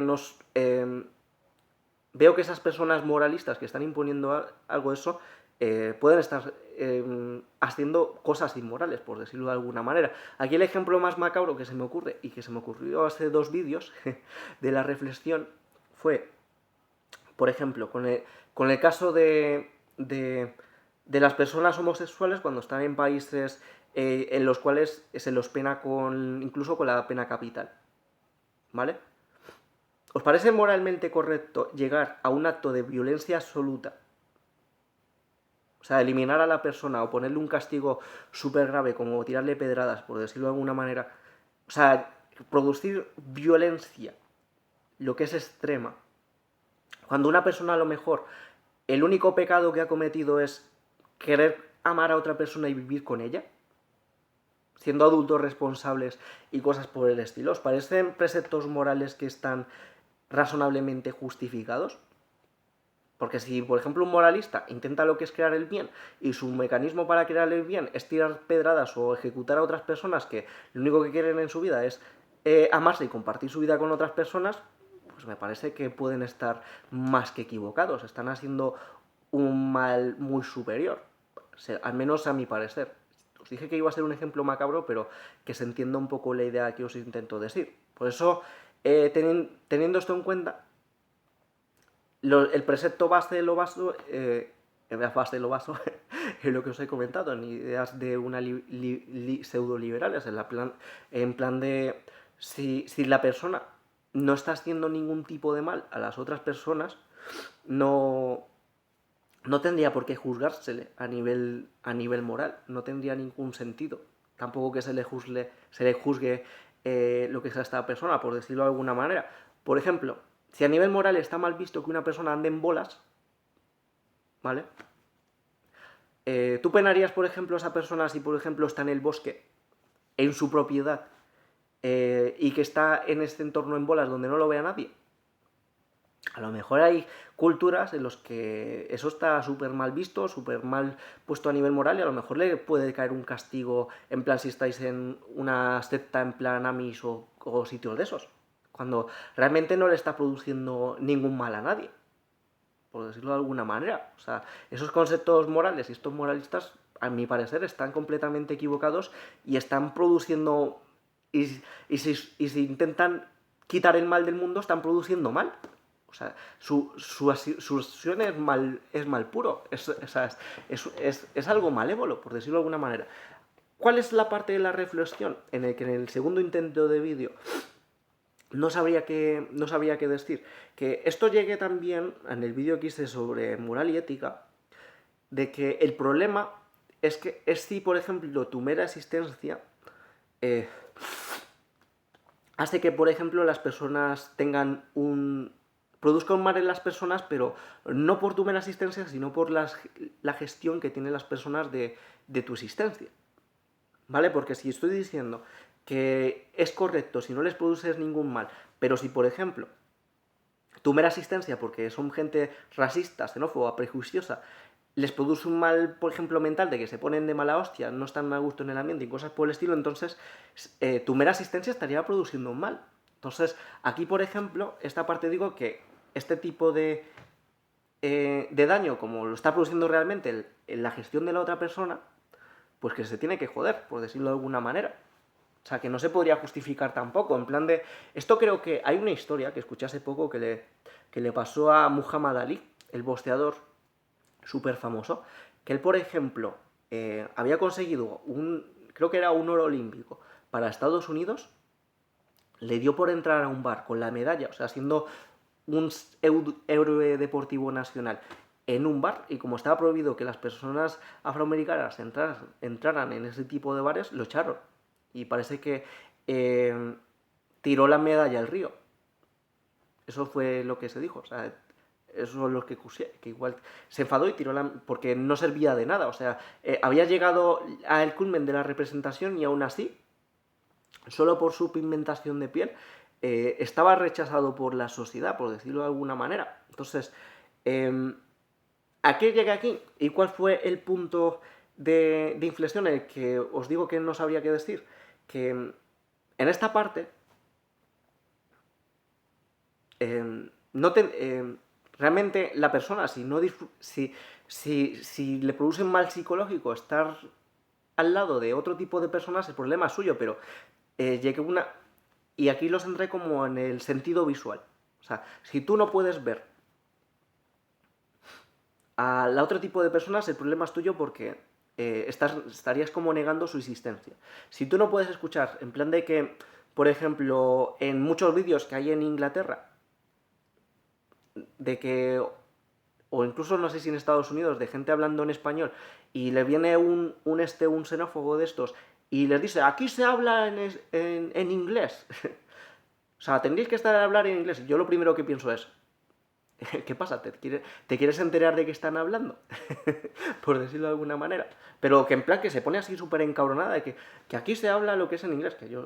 Y tú dices, bueno, igual deberían hablar en el idioma oficial cuando estén interactuando con las administraciones públicas oficiales o lo que es en los diferentes centros, si quieren acceder a diferentes servicios, por decirlo de una manera, pero entre ellos, ¿qué problema habría que estén hablando en el idioma, aunque se lo inventen? No sé, esa parte no me parece... Una cosa muy diferente es que estén haciendo escándalo y estén molestando a todo el mundo porque estén hablando súper fuerte, que eso es otro tipo de cosas que puede pasar, pero solo por el idioma y que la gente se encabrone, pues ahí yo creo que el problema es de las otras personas, no sé si se me entiende. ¿Vale? Eso ahí, pero... Entonces, ahí estoy diciendo de que, bueno, si es muy discutible, creo que la gente se tiene que aguantar. En el sentido de la vista, en plan de por la pigmentación que tiene, en el sentido del oído, por cómo hablan y cosas por el estilo. O sea, el problema es tuyo, no te gestionas, pero no puedes negar su existencia. Pero llega un ejemplo que no sabría qué deciros, gente, que es el sentido del olfato. En plan de, tú por ejemplo tienes un local y tienes una persona que su esencia es apestosa. ¿Vale? ¿No habéis entrado nunca a un local, un centro, que vas a un pasillo y huele lo que es achoto ahí asqueroso, que te tienes que tapar y te tienes que ir, y cosas por el estilo, que deja lo que es el centro? O sea, esta persona, lo que es por atentar contra el olfato de las demás, estaría perjudicando directamente también lo que es al propio local, porque está creando lo que es un ambiente negativo. Su mera existencia, si es una persona, por ejemplo, apestosa, por decirlo de alguna manera, está afectando a los demás. Entonces aquí mi punto Mi pregunta es, la que no he sabido responder, porque no la sé responder. Tú si, por ejemplo, tienes un centro privado, que entre una persona apestosa, pero no porque esté, por ejemplo, apestando porque sí, sino porque es su olor corporal, y le prohíbes, por ejemplo, la entrada porque está dejando todo súper apestado y los clientes no entran a tu negocio por cómo huele, ¿te lo tendrías que aguantar? O sea, ¿tendrías que aguantar eso? ¿O sería legítimo que no le dejases entrar porque está afectándote, te está creando un perjuicio real? ¿Vale? O sea, todas las personas aquí son intolerantes si no permiten que esta persona entre, o se debe tolerar que esta persona cree lo que es el mal ambiente. Si lo pasamos al olor, es como... es diferente, pero si lo pasamos a la vista, ¿no sería algo similar? En plan... No estoy justificando el racismo ni cosas de estas, simplemente estoy lanzando preguntas al aire porque pasarlo al sentido del olfato me ha hecho como replantearme las cosas, por decirlo de alguna manera. Está jodido el asunto. Yo lo veo jodido. ¿Vosotros cómo lo veis en este punto? ¿Lo veis fácil? En plan de que tú tengas un negocio entre alguien apestoso, que es su olor corporal, y encima que sea, por ejemplo, un cliente habitual y que por cómo te deja el negocio nadie más quiera entrar porque apesta tu negocio. ¿Eso lo veríais correcto? Pero eso, ¿qué diferencia habría eso entre que, por ejemplo, con el sentido de la vista, esa persona tenga una pigmentación diferente o hable con un tono diferente en el sentido del oído y la gente por no querer verla tampoco entra al negocio? Sería lo mismo, ¿no? Está jodido el asunto. Está jodido el asunto. Está muy jodido el asunto. No sabría qué decir. Me he quedado bloqueado porque para el propio negocio, si está en un entorno cultural en el que la gente es intolerante con este tipo de cosas, les afecta al negocio, o sea, les afecta lo que es a la supervivencia del negocio porque se queda sin clientes, pues ostras, es que está jodido el asunto. Entonces, quizás aquí una reflexión eh, para salir de este enrollo en el que me acabo de meter es que el problema no sería tanto del negocio, sino que sería de toda la sociedad. Estar en una sociedad o en un contexto social en el que sea como con esta intolerancia. ¿Vale? Pero está jodido el asunto. O sea, porque a nivel visual y auditivo, claro, yo porque lo puedo soportar, por decirlo de alguna manera, pero en la parte del olfato, tú entrarías en un centro que, por ejemplo, esté gente con un olor súper desagradable y cosas por el estilo. O sea, irías a un gimnasio que huele a choto ahí asqueroso y que el foco del olor sea una persona específica. O sea, echarías a esa persona del gimnasio, por decirlo de alguna manera. No sería discriminatorio y no sería moralmente incorrecto. Pues no lo sé. No lo sé, la verdad es que no lo sé. A ver, si es por una falta de higiene, vale, pero imaginaos que la persona está limpia y que simplemente es su olor corporal. O sea, está jodido el asunto. Porque es lo mismo que decir que si, por ejemplo, si es su olor corporal, tú dices, pues que esta persona se eche perfume. ¿Vale? Que se eche colonia, se eche perfume. Pues eso es lo mismo que decirle a una persona con otro tono de voz que cambie su acento o una persona con una pigmentación diferente que se tiene que maquillar. O sea, es que está jodido el asunto, ¿eh? Está jodido el asunto. O sea, no sé, en cuanto a vista y olfato lo tengo claro, digo, en cuanto a vista y oído lo tengo claro, pero en el olfato ya me hace... mi naipe mental me lo destroza. No sabría qué decir. Luego, pero ya pasando a la otra parte de este mismo bloque, de fascismo encubierto de justicia. Imponer una visión de lo correcto. Entonces, si aunque acabo de decir que el precepto liberal aquí tambalea, por decirlo de alguna manera, pero eh, si ese moralismo y estos moralistas están defendiendo cosas que, que no están justificadas porque las personas no están produciendo ningún mal, sería un fascismo encubierto, ¿no? Sería un tipo de fascismo. O sea, estarían creando algo nocivo, negativo. Y más si, por ejemplo, sus acciones de justicia son más nocivas, son más dañinas que los propios actos que hacían las víctimas. Esto ya lo de imponer una visión de lo correcto.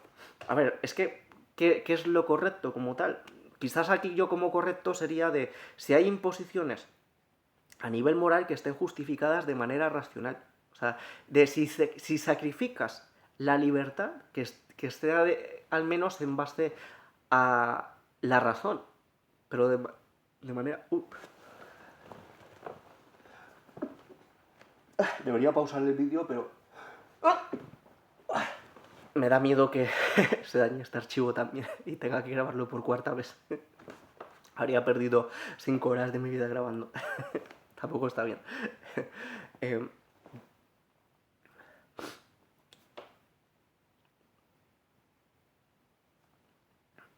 ¿Y cómo desarrollé esto? En el segundo vídeo, lo que es en el segundo intento de este vídeo. A ver, creo que lo desarrollé yéndome de que yo, por ejemplo, a nivel de ideología, por decirlo de alguna manera, soy pragmático. A mí me da igual más o menos uno que otro, pero sí hay una cosa a la que no suelo renunciar, que es a las libertades civiles. O sea, si veis, por ejemplo, el vídeo que ya hice sobre «Conoce tu ideología política», en el que os puse un montón de test sobre ideología política, el test del diagrama de Nolan, que tiene 2 ejes, aunque ahí os puse uno que tiene 8 ejes y un montón de historias. Hay un eje que es el de libertades económicas y otro eje que es de libertades personales, libertades civiles, por decirlo de alguna manera. Entonces, yo, por ejemplo, a nivel de libertades económicas, si la gestión es correcta, se están aprovechando los recursos bien, no hay corrupción, las personas que mandan son virtuosas y cosas por el estilo, podría tender a un comunismo absoluto, por decirlo de alguna manera. Pero como la gente no es así, ¿vale? Como la gente no es así, pues si para que otra gente se enriquezca de mi dinero, pues preferiría lo que es el lado opuesto, el liberalismo absoluto, por decirlo de alguna manera. Antes que esta gente esté desperdiciando y gastando el dinero de todos y enriqueciéndose a costa de los demás, pues mejor gestionarse uno el dinero. Ese es mi punto de vista a nivel del eje económico. Que me da igual uno que otro mientras esté bien gestionado y que la gestión sea virtuosa y razonable. ¿Vale? Pero en la parte de libertades civiles, de libertades personales, sí creo que para mantener cierto orden social, al final todos debemos sacrificar ciertas libertades civiles, pero dentro de lo que sea algo razonable, por decirlo de alguna manera. ¿Qué ejemplo se me puede ocurrir aquí? En plan de... Tú, por ejemplo, puedes querer que tienes tu coche y podrías tener, por ejemplo, querer una libertad de poder aparcar tu coche donde te dé la gana, en el jardín del vecino y cosas por el estilo. ¿Vale? Porque es libertad de yo pongo mi coche donde me sale los cojones, porque es mi libertad de poner el coche donde yo quiera. Pero si al hacer eso estás perjudicando, por ejemplo, si aparcas el coche en medio de la calle, esa acción tuya está perjudicando a todos los coches que están detrás y que a lo mejor tienen que esperar a que tú te dignes a recogerlo.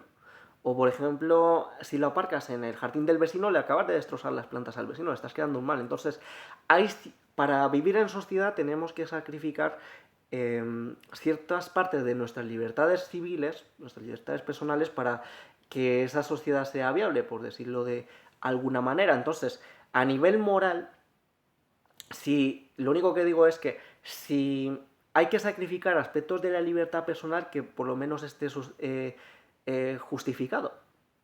¿Vale? Que haya una justificación y que el sacrificio sobre esa libertad sea el menor posible.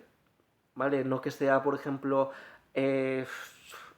algo extremo en plan de meter a gente en campos de concentración y movidas por el estilo. Eso no tiene ningún sentido, por decir. Bueno, para los fascistas igual sí tiene un sentido de la hostia, pero se entiende un poco lo que estoy diciendo aquí, ¿no? Y bueno, paso de este tema un poco con las conclusiones finales. Que si la moral no tiene una buena base, no está justificada y es irracional, más que moral sería...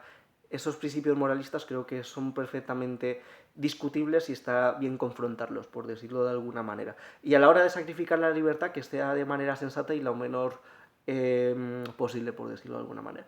Luego pasando al siguiente bloque, que viene a ser el de derecho a opinar versus exposición social, expertos cobardes versus comunicadores valientes. Y me puse como pistas el rédito no se lo llevan los mejores porque no se atreven a comunicar. Luego, miedo a represalias, no hay derecho sin poder que lo sustente. Luego, exponerse socialmente para corregir el comportamiento futuro o para liberar limitantes mentales. Bueno, a ver cómo desarrollo lo que es este punto, porque la parte de expertos cobardes versus comunicadores valientes tiene eso aquel. A ver, ¿qué es lo que intento transmitir aquí con lo de expertos cobardes versus comunicadores valientes? A ver, si un experto es valiente y comunica, pues en principio esto no tiene ningún sentido. Pero aquí la reflexión a la que llego aquí y lo que es la parte de crítica de por qué hay gente que no es la mejor en su campo, pero que son los referentes en su campo, por decirlo de alguna manera. Pues muchas veces porque son osados y osan ser buenos comunicadores, ¿vale? Por eso puse eso, de aquí puse. El rédito no se lo llevan los mejores porque no se atreven a comunicar. Entonces, no van a estar los mejores en los puestos que les correspondería por ser los mejores si estas personas no son lo suficientemente osadas para poder comunicar las ideas que tienen. Y aquí es donde voy a confrontar la siguiente parte de derecho a opinar versus exposición social. Aparte de las represalias, no hay derecho sin poder que lo sustentes, ponerse socialmente para corregir. Tú puedes ser el mejor experto, saber las mejores cosas, que si tienes miedo a las represalias y no tienes la osadía para hacerlo, pues valiste verga, ¿vale? Hablando feo. O sea, una persona con menos conocimientos, pero con los conocimientos justitos, que tenga la osadía de poder exponer y de poder enfrentar las represalias a las que tú te puedes ver expuesto al decir las cosas, se puede llevar el rédito que igual te correspondería a ti por ser el experto, por decirlo de alguna manera. ¿Qué podría decir aquí? A ver, ¿qué se me está ocurriendo? Imaginaos, por ejemplo, una persona que desarrolla un descubrimiento médico que, por ejemplo, le podía poner en un problemón increíble con el gobierno, que es su fuente principal de financiación, y sabe que debería compartirlo y debería decirlo, pero como no quiere exponerse a las represalias o incluso acabar con su carrera, pues no lo hace. ¿Vale? Pero uno, por ejemplo, que tiene menos que a lo mejor llega a estos conocimientos, porque por lo que sea estudió el estudio este y se atreve a decirlo y se lleva todo el rédito y todo esto de decirlo, pues en parte sería lícito que se llevase más rédito, porque se ha atrevido a poner ese conocimiento de manera funcional, sería. me estoy liando aquí. No estoy... a ver, voy a intentar desarrollar el otro punto de derecho a opinar versus la exposición social. Y puse, no hay derecho sin poder que lo sustente. Pues como todas reacciones sociales a la hora de opinar y a la hora de hablar puede tener lo que es esas represalias, si uno no tiene el poder suficiente como para aguantar ese tipo de represalias, entonces el derecho a opinar, por mucho que se diga, no existe. Porque va a haber una especie de autocensura, autorrepresión que uno se va a hacer porque sabe que se puede meter en graves problemas y no tiene cómo poder solventarlo, por decirlo de alguna manera. Entonces, tiene más libertad de opinar quien pueda tener más poder para poder expresarse libremente, por decirlo de alguna manera. Tú, por ejemplo, eres un tipo que no le tienes miedo al Estado porque tienes, yo que sé, tu ejército privado, tienes un montón de dinero, tienes tus fuentes de ingresos totalmente garantizadas por mucho de lo que digas, pues vas a tener más libertad a la hora de opinar que una persona, por ejemplo, el científico que os he dicho antes, que es el mejor en su campo, que depende completamente del Estado, que encima si puede ir por la calle, le puede dar miedo de que por lo que ha dicho le hagan, yo que sé, ¿cómo se llama esto que le hacen a los políticos que se inventó en la Argentina? Un retén en su casa, no es un retén, una intervención tampoco, pues que le hacen una historia de estas y claro, es que no vas a atreverte a decir todo lo que piensas. O sea, tú por ejemplo, imagínate que dices lo que piensas realmente y socialmente, a lo mejor estás diciendo algo que es real, que está ocurriendo, pero como va en contra de la cultura y de la sociedad en la que estás, imagínate que dices eso y lo ve tu jefe y te quedas sin trabajo, cosa que han pasado, eso ha pasado. ¿Vale? De gente que habla además en redes sociales acaban perdiendo el trabajo. Entonces, ¿derecho a opinar? Bueno, tú puedes decir lo que quieras sobre el papel, pero atente a las represalias y a las consecuencias. Si no tienes poder para aguantar esas consecuencias, en el fondo no tienes tanto derecho a opinar. No tienes el derecho efectivo para poder opinar lo que quieras, como quieras y cuanto quieras. O sea, tú puedes hablar, por ejemplo, en China abiertamente del gobierno, por decirlo de alguna manera. ¿Te atreves a hacerlo? O en Corea del Norte, o en Occidente también. O sea, hay gente que puede, porque está hablando de más que es incómoda para el gobierno y les empiezan a buscar las cosquillas. Entonces, el derecho a opinar solo se tiene si tienes poder suficiente para poder aguantar todas las consecuencias de opinar libremente. Si no, no existe libertad de opinión. Es una reflexión a la que estoy llegando aquí, por la exposición social que tienes. Eso es una que viene aquí. Y luego, pasando al último tema, y espero que el vídeo sí se forje y que no dé problemas y que no lo tenga que grabar por cuarta vez, que puse el de mentira y manipulación social. Y aquí como pistas me puse un montón de cosas porque iban a ser apartados diferentes, pero lo voy a englobar todo aquí, que viene a ser miedo al fin del mundo. Y puse tu mundo. Luego, control social por el miedo. Disuasión versus agresión. Pirámide de Maslow. Mentira, sembrar la duda y manipulación social. ¿Qué se puede aprender, sacar? Manipulación social, sembrar dudas e incertidumbres. Puse. Y otra de, ¿y si he mentido o lo que digo es error mío, qué podría sacar? Manipulación y manipulación social. Tentar, por ejemplo, meter celos en alguien que no los tendría, hacer que alguien que nunca hubiese delinquido lo haga, etcétera. Bueno, esos son pistas, así que no están mal redactadas, como os he dicho.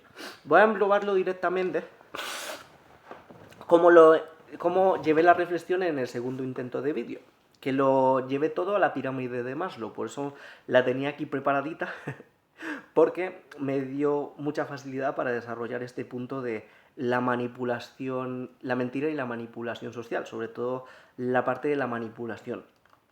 ¿Y cómo lo englobé? De que la manipulación, según la reflexión a la que llegué en el intento de vídeo anteriores, está relacionada, puede que esté relacionada con aspectos que están relacionados con las necesidades que tenemos en la pirámide de Maslow. Entonces, si la persona que está manipulando atenta contra una de las partes de la pirámide de Maslow que os he comentado, que viene a ser fisiología en la primera, seguridad, afiliación, reconocimiento, autorrealización, os pueden llegar a manipular porque están yendo a necesidades que pueden ser necesidades básicas que tenéis.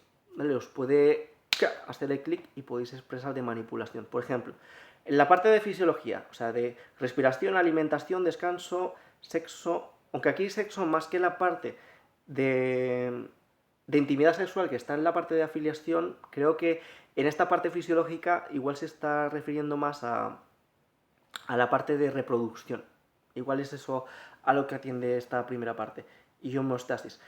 Y luego con la segunda, de seguridad física, de empleo, de recursos, moral, familiar, de salud, de propiedad privada. Un político, o los políticos, que cuando están hablando, aun diciendo sus mentiras, que active estos gatillos, de que lo que digan, que activen estos miedos a no tener estas cosas cubiertas, pueden llegar a manipular a la gente. Por ejemplo, de respiración, en plan de que vayan con la amenaza de que se va a meter en una guerra, por ejemplo. De alimentación, vaya con la amenaza de que si si no se hace lo que ellos dicen, que la gente va a pasar hambre. Lo de descanso, que si la gente no va a tener techo donde vivir. O sea, como van atentando con las necesidades básicas y a la gente pues nos puede dar miedo no tener estas necesidades cubiertas, por decirlo de alguna manera, nos hacen más manipulables, por decirlo de alguna manera, porque es como que te puede desestabilizar a nivel mental y penetran por este tipo de necesidades, penetran por aquí, por decirlo de alguna manera. Luego de seguridad física, de empleo, de recursos, moral, familia, de salud, de propiedad privada. ¿Qué manipulaciones y mentiras puede haber aquí? A ver, de seguridad física, En plan de, por ejemplo, de algunas empresas, me viene el ejemplo de empresas que, por ejemplo, les conviene crear incertidumbre social y miedo ante actos delictivos, aunque no estén razonablemente según las estadísticas expuestos, y que de esa manera la gente, por ejemplo, empieza a comprar, yo qué sé, puertas blindadas, más puertas blindadas, se pone alarmas en casa y cosas por el estilo, o sea, por crear esa alarma social que atenta ante, ante el segundo escalón de la pirámide de Maslow y que hace que la gente acabe haciendo este tipo de reacciones en beneficio de este tipo de empresas, por decirlo de alguna manera. De empleo, de recursos, bueno, yendo a la tercera, de amistad, afecto e intimidad sexual. Aquí también otra parte de la manipulación, que puede, por ejemplo, bueno, lo de la manipulación de la gente que, por ejemplo, acepta cosas por no perder la amistad o por no o por ganar o no perder el afecto o por tener pareja para poder tener la parte de intimidad sexual, hay infinidad de casos de manipulación de este tipo de cosas. El caso que me vino a la mente en el intento de vida anterior, que es más que notable, esto lo escuché de sectas japonesas que en Japón en principio, por ejemplo, es una sociedad que a nivel fisiológico lo tienen cubierto, digamos, porque es un país muy avanzado. O sea, en cuanto a seguridad, es uno de los países más ricos del mundo. Pero ¿cómo manipulaban a muchas personas con esto? Como es un país que la parte de amistad y lo del afecto y lo de la intimidad sexual no está bien desarrollado, pues así a estas personas que tenían todo esto cubierto, proclives a que entren en sectas. De hecho, parece que hay una secta en la que entraba gente que igual tenía su vida arreglada, por decirlo de alguna manera, pero que como tenía estas necesidades, en plan de que entraban con esa secta, con un compromiso de que tenían que aguantar 5 años haciendo trabajos en la secta y les conseguían pareja. En plan de que casan a las personas de manera aleatoria, que les consiguen una pareja. Entonces, fijaos cómo, en base a una necesidad, que es la necesidad aquí de afiliación, aunque en otras pirámides pone sociales, o sea, la parte de social, lo que es de la necesidad social, se puede llegar a manipular tanto una persona como para tenerla casi en propiedad, por decirlo de alguna manera, durante 5 años y que la cases con quien te dé la gana, por tener, con la promesa de cumplirle esta necesidad a nivel de afiliación, a esta necesidad social. Fijaos qué curioso el caso de estas sectas japonesas, ahí lo llevo ahí. Luego, manipulación por reconocimiento, que viene a ser el siguiente escalón, y aquí en otras pirámides que veo aquí que ponen este escalón también como estima, y pone autorreconocimiento, confianza, respeto, éxito, reconocimiento, o sea, la parte de reconocimiento social. Aquí no suena mucho junto con, por ejemplo, la punta más alta de la pirámide, que viene a ser autorrealización, que pone objetivos personales, moralidad, creatividad, espontaneidad, falta de prejuicios, aceptación de hechos, resolución de problemas. ¿Quién se puede aprovechar manipulando y mintiendo? Prometiendo conseguir este tipo de recursos. ¿No estáis viendo en internet muchas veces lo de los super coach y todo este tipo de mentalidades que te dice consigue el éxito, invierte en Bitcoin para tener más dinero y salir con un Ferrari en Instagram y cosas por el estilo? O sea, usan este gatillo de estos dos tipos de necesidades, de el reconocimiento de la sociedad, por decirlo de alguna manera, y el hecho de sentirte, o sea, en plan de, no, si no eres un emprendedor, no eres nada en la vida y no te puedes sentir completamente realizado y cosas por el estilo, pues están atendiendo aquí a dos necesidades también de la pirámide de Maslow para desestabilizar y manipular a las personas para llevarlas a sus negocios. Entonces, está curioso. Entonces, en conclusión, en parte de esta reflexión, ¿cuál es el foco para que una persona pueda llegar a ser manipulada? Atentar o invocar a necesidades que puede tener y como por ejemplo aquí con lo que es de la pirámide. Solo que el tipo de manipulación va a variar dependiendo de a qué tipo de aspecto de la pirámide se esté atentando, por decirlo de alguna manera. Por ejemplo, una manipulación, y aquí yendo con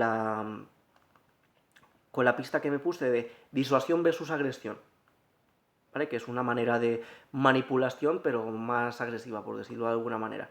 Que atenta contra la seguridad y la fisiología de la persona, o sea, entre los dos primeros escalones, en plan de ser víctima de una extorsión o de una amenaza de, por ejemplo, un grupo delictivo, de una mafia, pues obviamente, como está atentando ante la base de tu pirámide, te van a manipular, porque te generan ese miedo, por decirlo de alguna manera. Y más si el miedo es real, pues más ahí. Lo de la disuasión, aquí con lo de... ya lo hablé antes con lo de la importancia de la disuasión con, por ejemplo, las armas nucleares, que son armas disuasorias, no armas para usar realmente de manera real. O sea, me estoy empezando a enredar mucho. Vamos a darle fin al vídeo, que me estoy enredando mucho. Empiezo a estar cansado ya. Luego, de más cosas que he puesto aquí. Mentiras, sembrar la duda y manipulación social.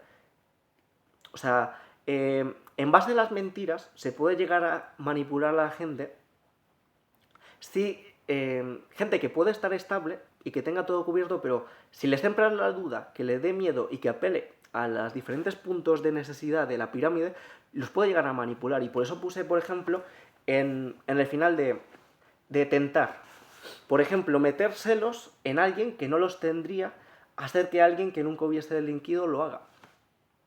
O sea, con la mentira y estas semillas de duda, por decirlo de alguna manera, tú puedes tener a la persona que no tiene celos y que está bien con su pareja, por decirlo de una manera, pero le empiezas a meter el run run de que, mira, se está juntando con esta persona, o, oye, no se lleva muy de cerca, y a lo mejor ya a esta persona que es por esa manipulación, que igual hay gente que lo hace simplemente para fastidiar o para amargarle la vida, puede llegar a meterle este tipo de desequilibrios a ciertas personas. Y esto lo hacen mucho los políticos. La sociedad puede estar bien, pero implantan un miedo. Por ejemplo, ahora estamos a 1 de junio del 2023 y va a haber elecciones como pasados el 20, en menos de un mes va a haber elecciones. Y parece que una de las estrategias que va a tener la izquierda a la hora de, bueno, el PSOE, a la hora de intentar ganar y juntar todo el voto de izquierdas es hacer crear un coco de, no, es que si no nos votáis a nosotros, va a entrar la ultraderecha y es el fascismo en el país. O sea, están metiendo miedo a la gente, que a lo mejor esa gente puede ver realmente lo que puede hacer en los otros grupos políticos, lo puede perfectamente. Bueno, esta gente llega hasta aquí, pero luego no va a ser tanto. Pero como les están activando ese miedo, pues está como desactivando de esa manera su parte racional, pues es como que los manipula, por decirlo de alguna manera. Y lo de sembrar dudas e incertidumbres. Y realmente aquí ya no se me ocurre nada más. Entonces dejo ya el vídeo por terminado. Espero que cuando lo cierre acabe bien forjado. Me disculpo si me he enredado mucho, pero yo ya me quedo más relajado, más tranquilo de que vayan saliendo los temas. Esto viene a ser todo. Un saludo, espero que os hayáis entretenido y hasta otra. Chao.